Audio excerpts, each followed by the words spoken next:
ولا تلبسوا الحق بالباطل وتكتموا الحق وأنتم تعلمون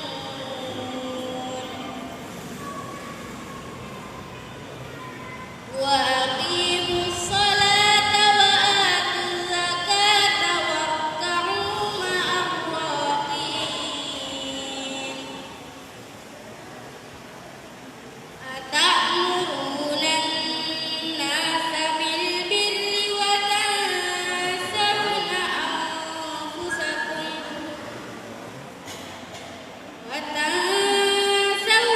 أنفسكم وأنتم تتلون الكتاب أفلا تعقلون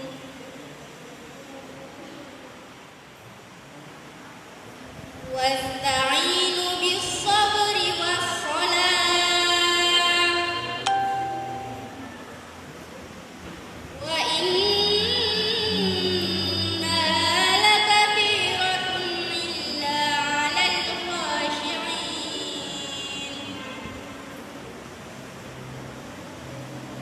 Yang artinya, adapun orang-orang kafir dan mendustakan ayat-ayat Kami, mereka itu penghuni neraka, mereka kekal di dalamnya.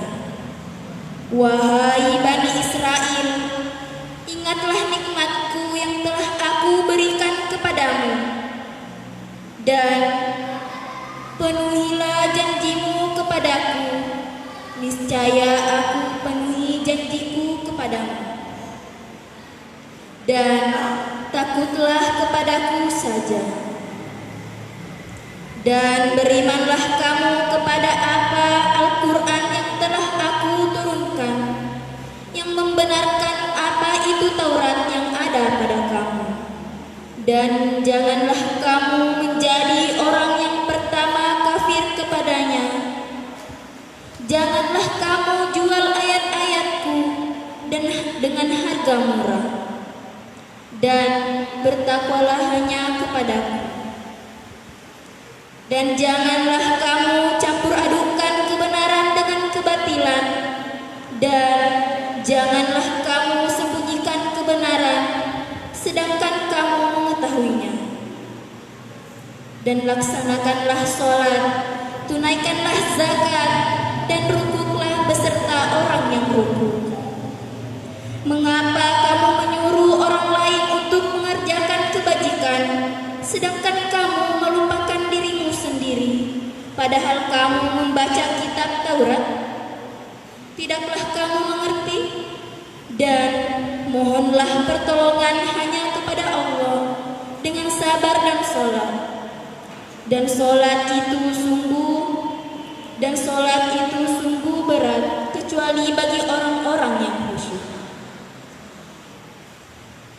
Sadaqallahul Azim. Assalamualaikum warahmatullahi wabarakatuh.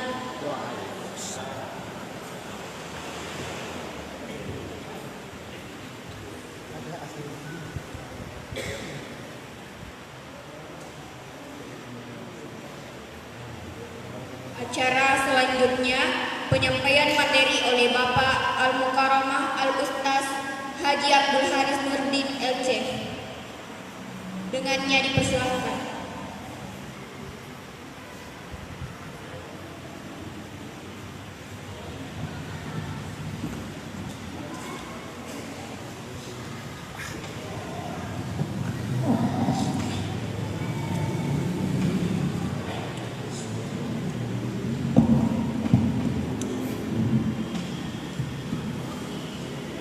Bismillahirrahmanirrahim.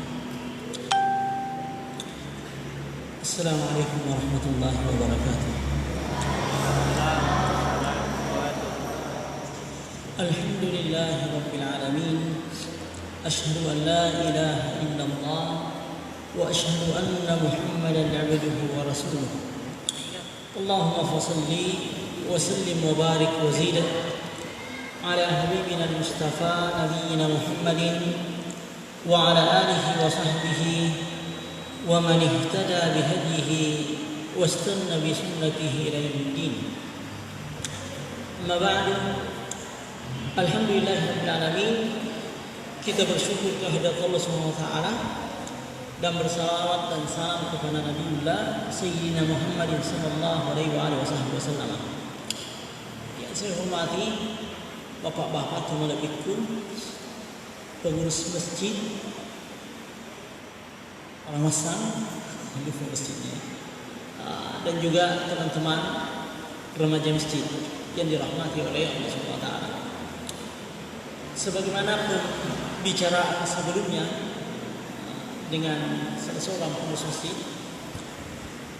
bahwasanya bagus untuk dibahas, yaitu salah satu perihal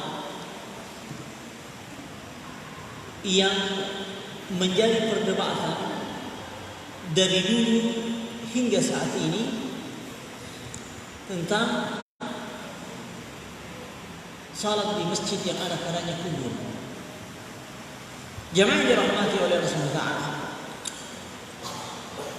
sebagaimana ada hadis yang diriwayatkan oleh Imam An-Nasa'i bahwasanya Allah Subhanahu wa taala menjadikan bumi ini bagi umat Islam masjidah. Di Bukhari dan Muslim, 5 keutamaan umatnya Nabi. Pertama, waju'ilat liyal ardu masjidan wa tahura.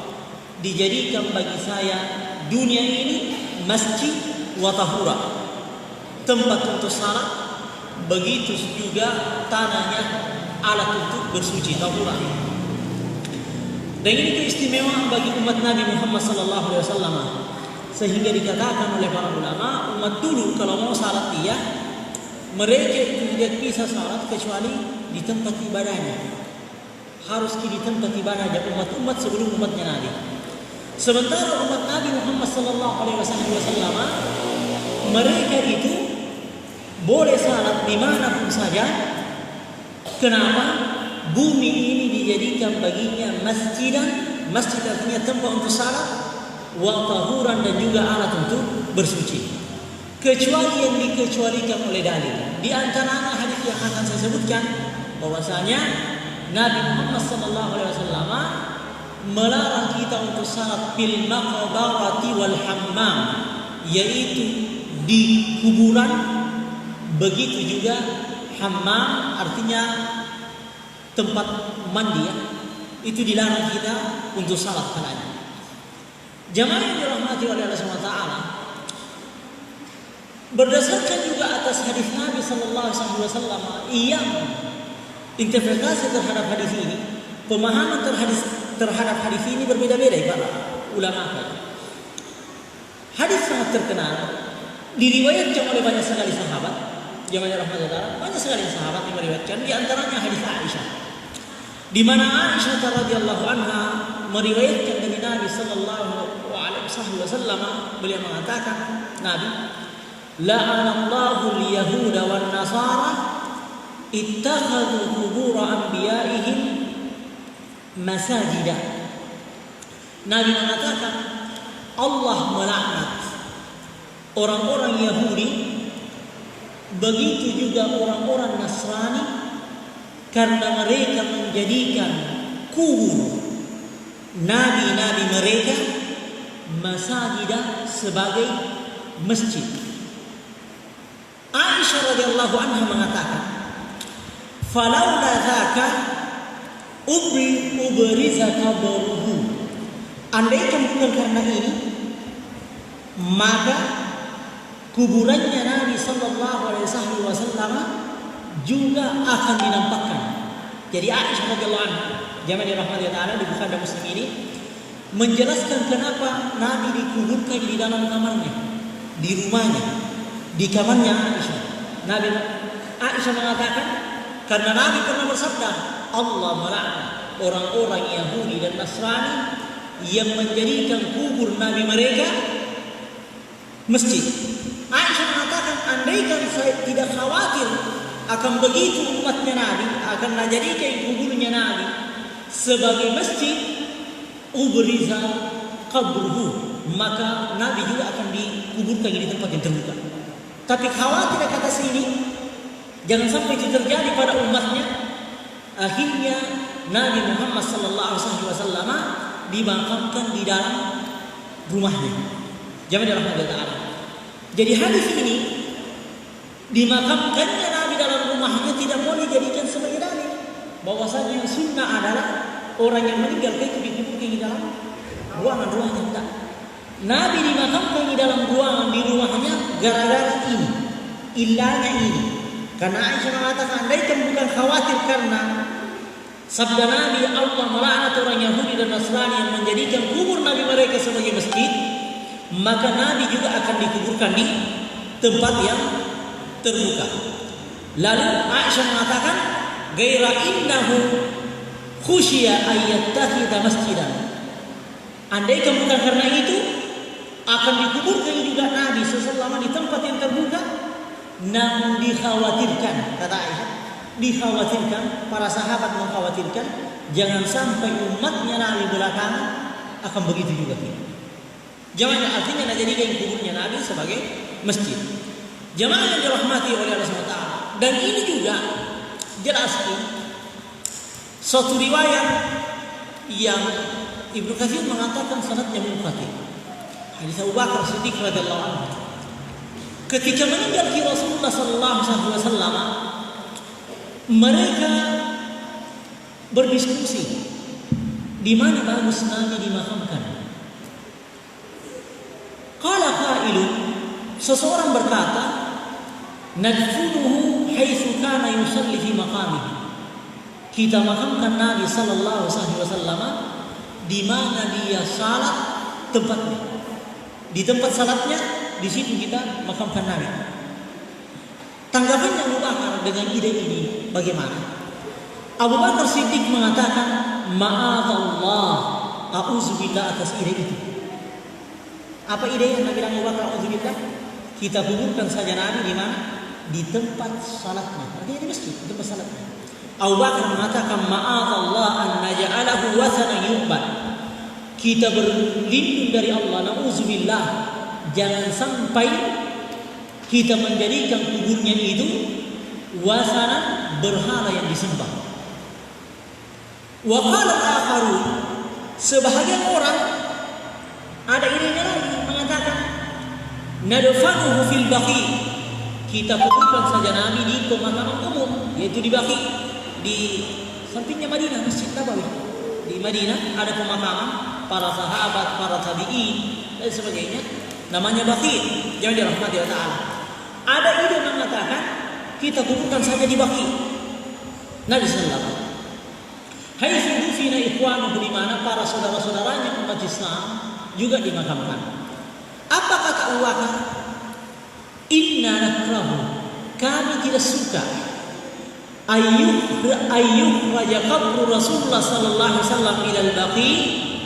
Kita tidak suka kuburannya Nabi dijadikan di Baqi, faya'udhu bihi minan nasi, lalu orang-orang datang berlindung kepada kuburannya Nabi. Seperti tadi dikhawatirkan untuk dijadikan tempat keramat, masjid dan sebagainya. Itu dia yang khawatirkan Abu Bakar. Jangan dirahmati Allah Ta'ala. Beliau mengatakan, wa haqqullah, dan haknya Allah SWT atas hambanya untuk disembah, fawqa haqqi Rasulillah, di atas haknya Rasulullah sallallahu alaihi wasallam. Sehingga ada yang bertanya, kalau begitu di mana fama anta tara ya Abu Bakar? Apa pendapatmu wahai Abu Bakar? Abu Bakar Siddiq radhiyallahu anhu mengatakan, beliau mengatakan, sami'tu Rasulullah sallallahu alaihi wasallam berkata, saya mendengarkan Nabi Muhammad sallallahu alaihi wasallam berkata, ma qabada Allahu nabiyyun qattun illa dufina haitsu qubida ruhuhu. Nabi mengatakan, Abu Bakar mengatakan, berdasarkan atas hadis Nabi, tidak ada seorang nabi yang dicabut nyawanya oleh Allah Subhanahu wa taala kecuali dimakamkan di tempat di situ nyawanya dicabut. Jadi Nabi mengatakan bahwasanya semua nabi yang diambil nyawanya oleh Allah Subhanahu wa taala melalui malaikat maut itu dimakamkan di mana nyawanya keluar, nyawanya dicabut. Itulah juga kenapa jamaah Allah Ta'ala Rasulullah Sallallahu Alaihi Wasallam dimakamkan di kamarnya Aisyah, karena di kamarnya Aisyah Rasulullah Sallallahu Alaihi Wasallam wafat. Jamaah yang dirahmati oleh Allah Subhanahu Wa Taala, ini dalil para ulama yang mengatakan tidak boleh, dan ini dalil semua ulama yang mengatakan tidak boleh, contohnya ada kuburan dibuat di masjid atau masjid dibangun atas kubur. Jangan dirahmati Allah Ta'ala.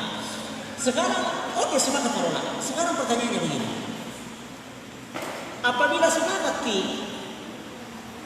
bahwasanya tidak boleh kita jadikan masjid kubur, kuburan dijadikan masjid, atau ada masjid kemudian ada orang saleh dikuburkan di dalam masjid. Apabila tidak boleh, bagaimana salat di dalamnya? Bagaimana hukum salat di dalamnya? Jangan dirahmati oleh Allah SWT. Banyak kuliah komentar para ulama. Di antaranya adalah yang membolehkan dulu. Dia mengatakan itu juga cara membolehkannya adalah mentafsirkan hadis tadi, Allah melaknat Yahudi dan Nasrani yang menjadikan kubur nabi mereka sebagai masjid. Caranya mentafsirkan begini. Ada bukunya, Pak. Ya. Beliau mengatakan begini. Allah melaknat orang Yahudi dan Nasrani menjadikan kubur nabi mereka masjid. Maksudnya apa? Kata masjid di sini adalah bahasa Arab, jelas bahasa Arab, masjid. Apa artinya masjid? Bapak Ibu, masjid berasal dari kata sajada yasjud, bersujud.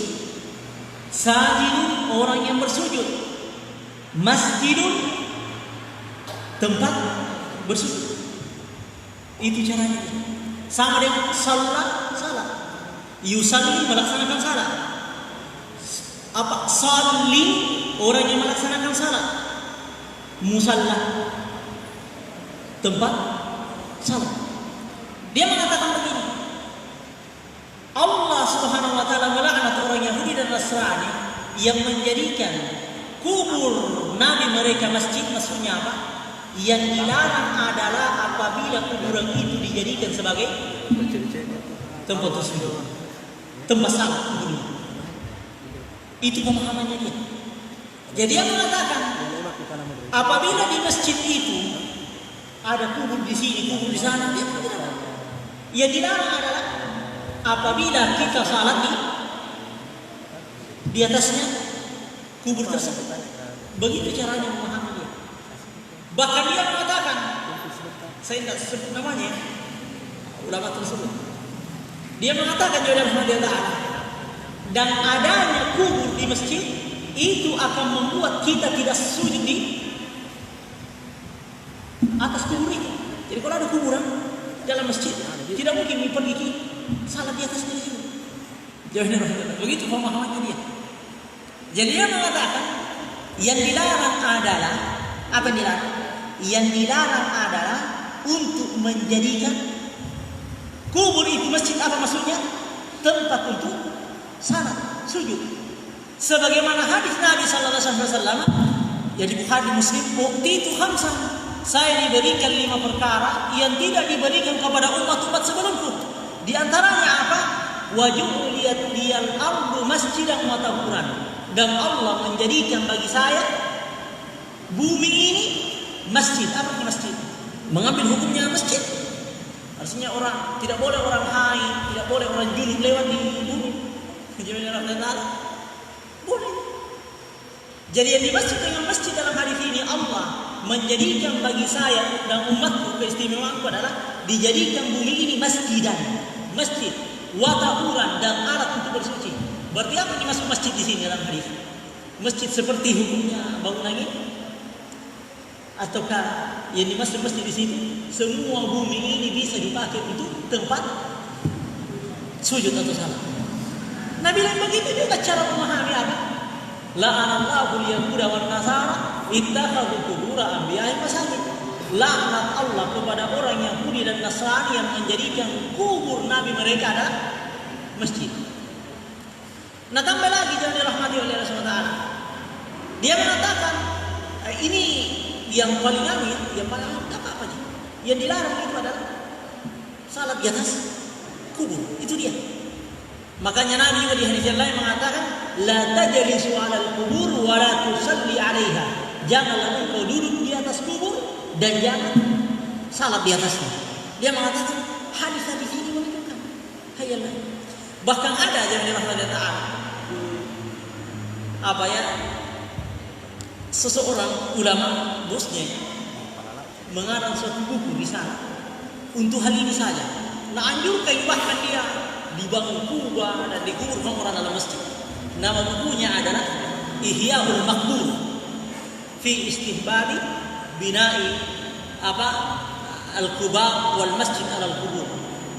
Ihya'ul Maqbur, menghidupkan orang yang dikuburkan atau tempat pekuburan dengan disunnahkannya. Artinya buku itu dibangun kubah di atas masjid, di atas kubur, begitu juga masjid. Jadi jangan dirahmati Allah. Ini pendapat jangan dirahmati Allah. Sebahagian ulama dan ini Hanabilah, banyak Hanabilah mengatakan tidak. Masjid yang ada padanya kubur, dan ini Hanabilah pun juga berbeda pendapat. Al-Buhaiti mengatakan, la'anallahu al-yahuda wan nasara ittakhadhu qubur anbiya'ihim masajid. Allah melaknat orang Yahudi dan Nasrani yang menjadikan kubur nabi mereka masjid. Dia mengatakan berarti dia mengatakan betul apabila di masjid itu ada padanya kubur, tapi syaratnya kan hadisnya makabir. Makabir itu artinya jamak, bukan satu kubur. Dia mengatakan minimal 3. Al-Buhaiti dalam bukunya Kashful Qina, salah seorang ulama Hanabilah, dia mengatakan apabila di situ terdapat 3 kubur, batal salat apabila salat di masjid itu. Nggak batal salat. Bukan cuma mengharamkan, tapi mengatakan batalnya. Bahkan sebagian dari mereka lagi, ulama kita mengatakan mau satu masjid atau kuburkah dalam masjid atau bagaimana, maka itu tetap batal salat. Mau 3, mau 2, mau 1, yang pasti ada kubur dalam masjid, maka batal salat. Sebagian ulama zaman rahmatil, kebanyakan dari mereka mengatakan tidak. Yang itu haram, akan tetapi tidak batal. Yaitu contohnya berdasarkan atas hadis Nabi, la tajlisu 'alal qubur wa la tusalli ilaiha. Janganlah engkau duduk di atas kubur dan jangan salat menghadapnya. Jadi haramkan itu contohnya di depan sini ada kubur dalam masjid ya. Kemudian itu yang dilarang salat menghadap kuburan. Itu yang dilarang.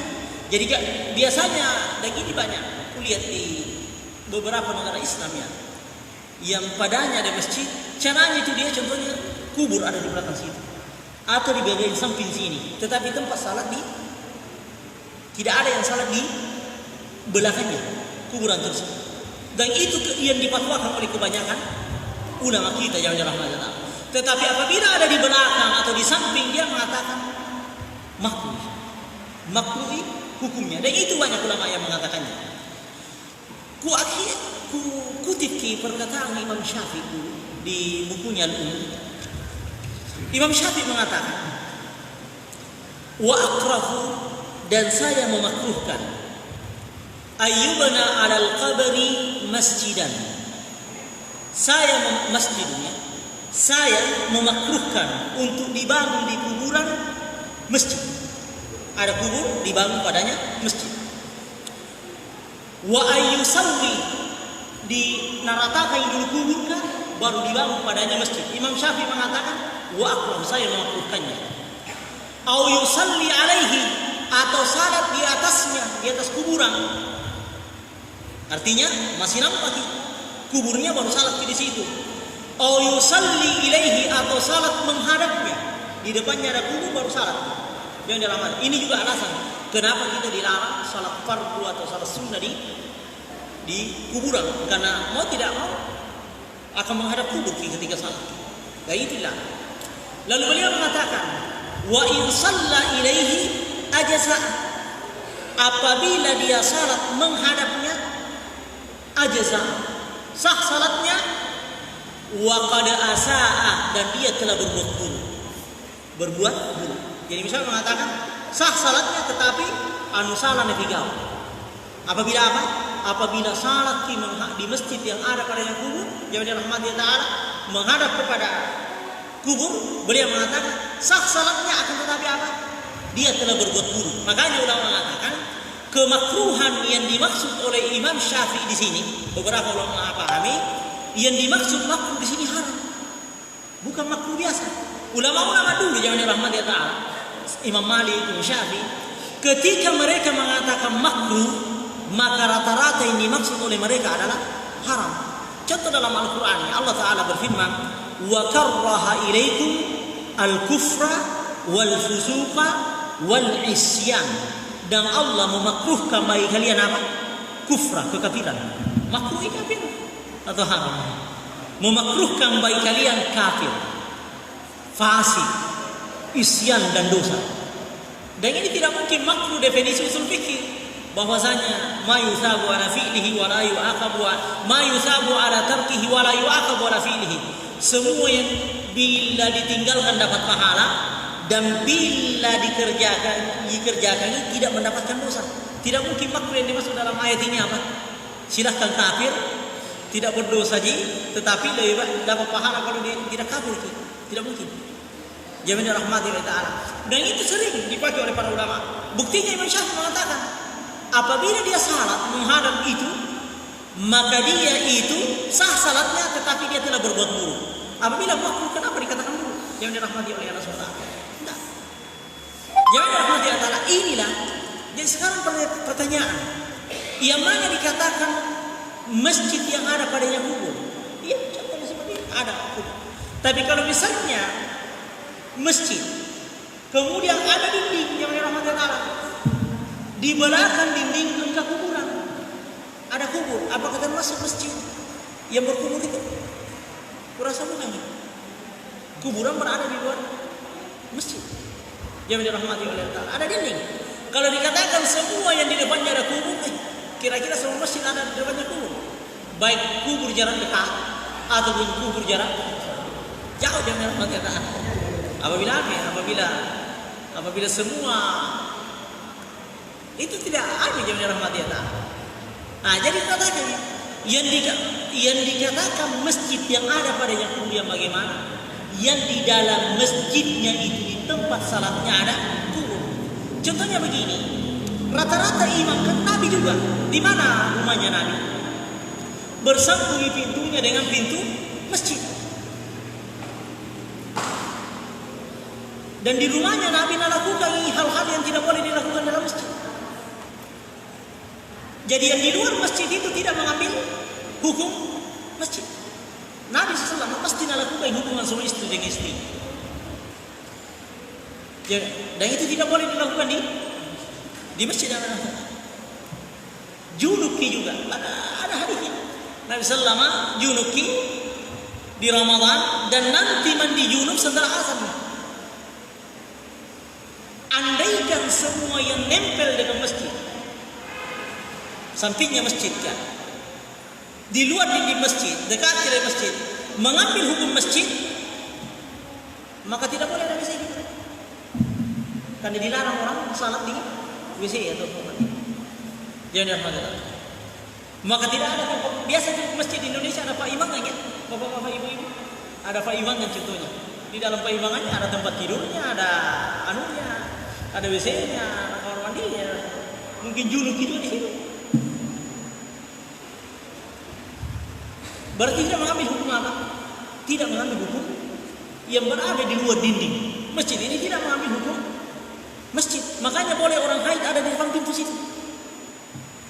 Boleh orang haid pergi di depan situ, yang dalam tahu di tempat bulu juga. Tidak apa-apa. Orang haid dianjurkan untuk datang salat Id, tapi tidak wajtanabna musallal muslimin, tetapi mereka itu tidak mendatangi tempat salatnya orang yang salatnya. Orang haid tidak. Seperti itulah yang dirahmati Allah. Jadi apa yang diperdebat, tapi kalau seperti tadi, apabila contohnya di luar yang ada yang berapa dalil ya, Ibnu Qayyim apa? Nah, kutip Syekh Albani. Beliau mengatakan yang salah apabila dalam ini pun cuma dalam mazhab Hambali, keras dia. Dia mengatakan kita tahu ini adalah pemakaman, lalu kita bangun masjid di situ, di pemakaman itu. Ini bahaya. Ini Anda. Karena dari pemakaman dan buang masjid itu tempat salah orang yang hidup untuk melaksanakan ibadah kepada Allah Subhanahu wa taala.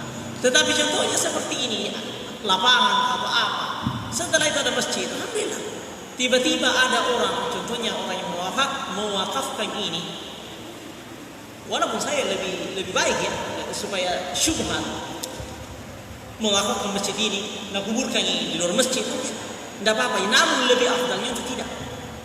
Supaya jangan sampai terjadi renovasi sebagaimana Nabi sallallahu alaihi wasallam terjadi renovasi di zamannya Abdul Malik bin Marwan ketika tidak ada di zamannya Nabi. Nah, renovasi Masjid Nabawi dapat tamatoi kuburannya Aisyah radhiyallahu anha di zamannya. Kuburannya apa? Kamarnya Aisyah yang di mana di sana dimakamkan Rasulullah, Abu Bakar dan Umar bin Khattab radhiyallahu anhu. Lebih baik, lebih afdal. Jangan dirahmati Allah Ta'ala. Itu dia. Inilah barangkali jangan dirahmati sekedar sepintas ya tentang masalah ini. Salat di masjid yang padanya ada kubur. Jadi sekali kesimpulan, afdalnya apabila engkau masih padanya ada kubur, afdalnya supaya keluar kita dari perbedaan pendapat. Kalau Syekh Albani juga, beliau sangat keras di pasal 6 di bukunya ini dia mengatakan apabila sengaja datang salat walaupun kuburannya ada di belakang atau di samping, sengaja datang untuk malah barakahnya orang yang punya kubur di masjid tersebut, oke, haram salat di situ. Tetapi kalau misalnya itu masjid yang ada di kampungnya, tujuannya bukan untuk penghormatan dan sebagainya, dia datang untuk salat berjamaah. Dia mengatakan ketika ini saya sampai kepada derajat pemakruhan, tidak sampai mengatakan batal salat. Tapi itu sekarang begini, lebih afdalnya keluar dari perbedaan pendapat, masjid yang ada padanya kubur jamaah kita masjid, itu lebih afdal. Keluar dari neko-nekonya para ulama kita dengan komentar-komentar. Jamaah dirahmati Allah Ta'ala, itu lebih afdal. Tetapi kalau mau masuk ke dari rincian, dia tahu ulama mengatakan yang dilarang itu apabila di arah kiblat itu haram. Tapi apabila di belakang ya oke, itu makruh. Salat di masjid itu dianjurkan untuk tidak. Makanya katakannya ini apa? Lebih afdal apabila tidak. Jangan dirahmati Allah. Makanya ini juga pembelajaran bagi kita, bagi yang mempunyai harta atau panitia yang mau bangun masjid, dianjurkan sekali agar supaya perencanaannya jangan sampai ada perencanaan kita muliakan orang-orang apa? Orang-orang yang berjasa atas masjid ini sehingga kita ya auzubillah jangan. Sepakat ulama tidak boleh dimakamkan, termasuk Nabi dimakamkan di dalam masjid. Itu sepakat ulama, tidak ada perbedaan. Sebagaimana sepakat juga tidak boleh dijadikan ada kuburan kemudian dibangun masjid untuk penghormatan terhadap kuburan itu. Wallahu taala ala wa ala bisawab. Makasih, ini dari saya. Assalamualaikum warahmatullahi wabarakatuh.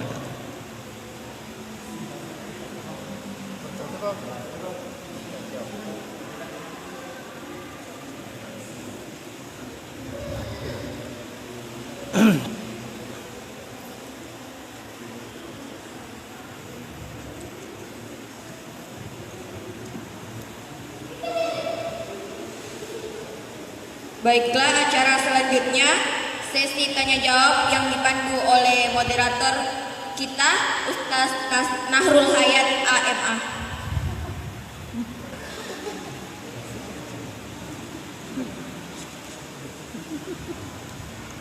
Bismillahirrahmanirrahim. Assalamualaikum warahmatullahi wabarakatuh. Waalaikumsalam warahmatullahi wabarakatuh. Jadi kuburan dendek yang Kalinga paparan oleh Bapak Al-Mukarram Ustaz tentang bagaimana kita sholat kemudian ada kuburan.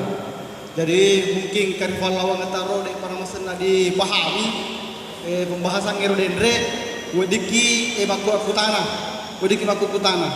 Iya. Jadi dari kungkak itu mai agak senaro, cede kalau puluhata nasabah terus terang ini dia. Kata kuburan di olona masjid. Jadi mungkin bisa kita tanyakan lebih rinci lagi. Ya, lebih rinci lagi pokoknya kira-kira. Ya, silakan dari kungkak ke tanah, Pak. Kota ini jadi.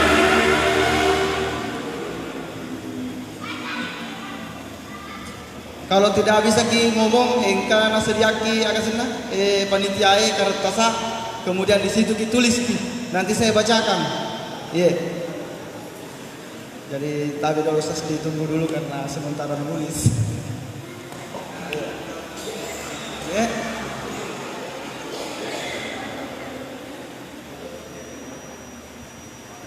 Tapi Ustaz, anak kita nang itu matuai selaku pengurus masjid.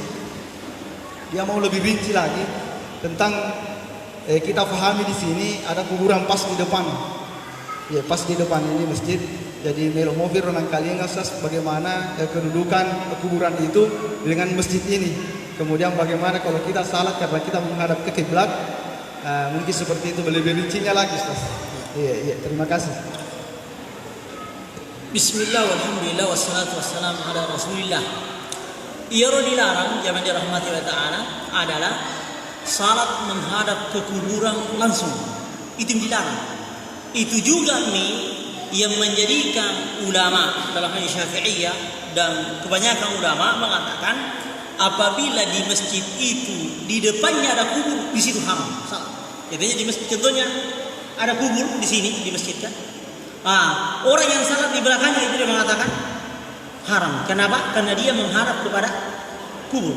Tetapi apabila contohnya engkau gunung, kuburan kemudian ke gunung. Jadi bukan menghadap kubur nih. Kenapa? Engkau yang menghalanginya. Yang dirahmati Allah. Maka itu bukan kategori mas sambajan menghadap kubur. Engkau menghalanginya. Sama dengan contohnya ada kuburan di depan masjid kita ini. Ini ada dinding yang dirahmati Allah. Ada dinding yang pisahkan antara masjid dan kuburan itu. Jadi dia bukan bahagian daripada masjid ini. Yang dilarang dalam hadis tadi, ittakhadhu qubur anbiya'i masajid, menjadikan kuburan nabi mereka masjid apabila di dalam masjid kah kubur yang dirahmati oleh Allah SWT. Seperti itulah. Jadi kalau misalnya kuburannya di luar masjid, di luar yang dipakai salat, made mengaga. Sebagaimana de gaga hukumnya jangan dirahmati Allah. Ketika Nabiullah Muhammad SAW dimakamkan, kan pintunya Nabi sambung dengan masjid kan jangan dirahmati Allah. Dimakamkan di situ Nabi dan sahabat ada. Seperti tadi Abu Bakar. Setelah meninggal Abu Bakar dimakamkan juga. Dia nanya jangan dirahmati Allah. Baru setelah itu Umar bin Khattab radhiyallahu anhu juga dimakamkan di situ. Kita tidak katakan ini di dalam masjid. Menghadap masjid, menghadap kubur betul dilarang, tetapi ada yang menghalangi. Bukan kita menghadap salat di masjid. Ada yang menghalangi area yang di luar masjid ini itu tidak mengambil hukum menghadap kubur. Saya lagi katakan tadi, seperti tadi. Apabila semua yang ada di depan masjid, kuburan di depan masjid itu tidak boleh, maka kira-kira yang mana masih yang mana di olona kubur, baik jaraknya macale atau kamu bilang pasti kubur jangan mata. Tidak mungkin dia jangan mata. Wallahu taala a'lam bishawab. Luar biasa. Itulah jawabannya. Jadi CD kesimpulannya, ya rodena wedding, ya nari itu pas kubur di Olot Ustaz di? Iya, ada kubur. Yang ada kubur di dalam masjid. Artinya ya kubur wet di dalam itu masih jie. Tapi seperti posisinya yang masih jita itu ya kuburannya tidak termasuk bahagian daripada kubur. Maka itu dibolehkan. Jadi tanya tuh ada Pak. Alhamdulillah. Tak kini kasih. Termasuk yang dilarang apabila di area terbuka engkau kubur elok mas sembahyang. Nah jadi kayak isita aru kubur contohnya matame waktu di madari contohnya engkau di kebunnya atau di mana engkau kubur. Lauk kalau mas sembahyang di depannya niatnya kepada Allah Subhanahu wa taala memang. Tidak ada apa-apa. Tetapi bagaimana ini? Ini yang haram. Kenapa pas nyolonan kan? Masjid. Jadi hukumnya ini apa? La tusalli, la tajlisu 'alal kubur wa la tusalli ilaiha. Encak duduk di atas kubur dan jangan salat menghadap kubur. Ini kenapa? Karena langsung ini menghadap. Jadi kalau misalnya engkau pemakaman, engkau pagarnya yang membatasi, engkau pagarnya atau engkau batasannya pemakaman, kemudian ada orang salat 1 meter darinya atau apa, maka itu tidak termasuk di jalan rahmatillah. Itu dia. Jadi yang dilarang adalah engkau kuburan, contohnya tempat terbuka, kuburan di depan, salat menghadap kiblat ya. Betul niat untuk Allah SWT, tapi engkau kubur di logo, ini dilarang. Jangan rahmatillah. Dilarang jangan kata. Kenapa? Engkau dalilnya. La tajlisu 'alal kubur wa la tusalli ilaiha. Jangan kau salat. Engkau rumah tutong, rumah duduk di atas kubur dan jangan salat menghadap kubur, jangan rahmatullah. Ini langsung. Tapi kalau dalam masjid ini hukumnya masjid, ada dinding dan lain sebagainya. Yang dilarang adalah apabila hadisnya adalah apabila engkau kuburan di dalam masjid. Itu dia. Wallahu ta'ala a'lam bishawab. Terima kasih Ustaz. Jadi masih terkait dengan ini Ustaz, tapi di sesena ini Pagalunge. Iya, di sesena di Pagalunge. Terkadang kita mau salat tapi nampak kuburan di depan kita tapi jauh Ustaz. Memang ada kuburan di depan kita, cuma posisinya itu tidak dekat dengan kita tapi jauh.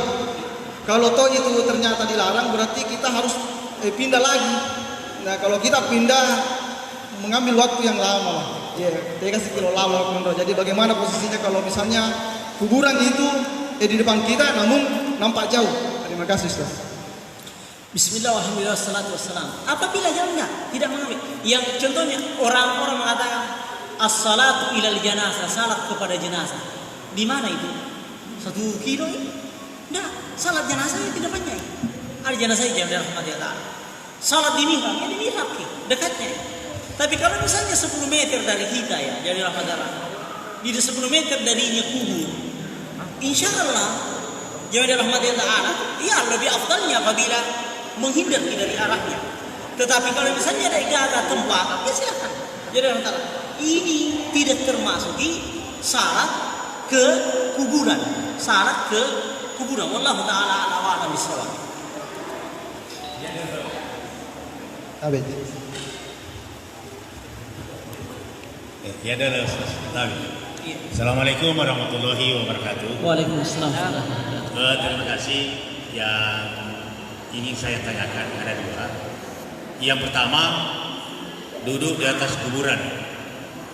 Biasa kalau memakai kubur, banyak orang yang memang sengaja istirahat dan mengambil posisi duduk di atas kuburan atau mengantar jenazah pada saat proses penguburan, ambil kesempatan duduk-duduk di atas kuburan. Ini bagaimana ini Ustaz? Itu yang pertama. Yang kedua, ada yang pernah tanyakan, ini keluarganya meninggal, pada saat itu dia berada di perantauan. Pas kembali dia sudah tahu kalau keluarganya sudah meninggal. Jadi dia mau salat jenazah gaib. Tapi jenazah yang berhenti kokori dikubur di salat di atas di kuburan. Apakah salat yang dilarang itu termasuk salat jenazah di atas kuburan atau hanya salat 5 waktu? Mohon penjelasan Pak Ustaz. Sebelumnya saya ucapkan terima kasih. Wassalamualaikum warahmatullahi wabarakatuh. Waalaikumsalam. Pertama, Pakutanana atau melalui Ustaz Haji Abdul Rahman, bahwasanya bagaimana contohnya kan biasa